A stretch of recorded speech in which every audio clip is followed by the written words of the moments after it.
News 29 Maharashtra.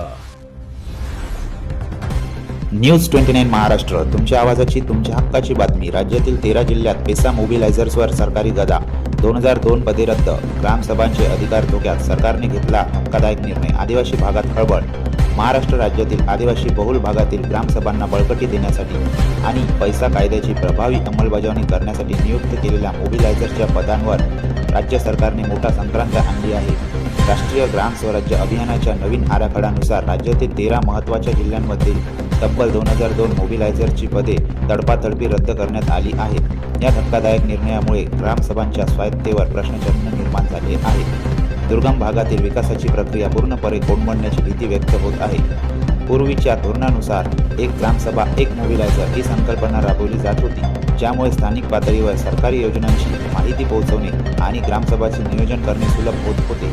मात्र नवीन नियमानुसार आता 3 पेसा ग्रामपंचायतीसाठी केवळ एकच मोबिलायझर नियुक्त केला जाणार आहे.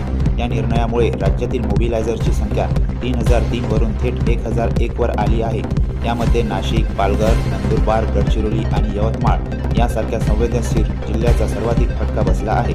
उदाहरणार्थ यवतमाळ जिल्ह्यात 163 वरून ही संख्या 54 वर, तर नाशिकमध्ये 578 वरून 193 वर आणण्यात आली आहे. या निर्णयाविरुद्ध ट्रायबल फोरम या संघटनेने आक्रमक पवित्रा घेतला आहे. संघटनेने नंदुरबार जिल्हाध्यक्ष नितीन तडवी आणि इतर पदाधिकाऱ्यांनी या निर्णयाचा तीव्र निषेध केला असून हा बदल पेसा कायद्याच्या मूळ तत्वांना हरताळ फासणारा असल्याचे म्हटले जाते.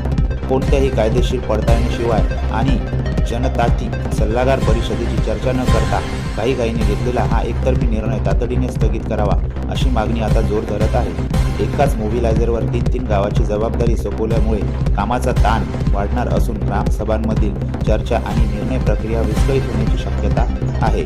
यामुळे केवळ प्रशासकीय गोंधळच उडणार नाही, तर आदिवासी भागातील नागरिकांच्या हक्कावर गदा येऊन विकासापासून ते वंचित राहण्याची दाट शक्यता निर्माण केली जात आहे.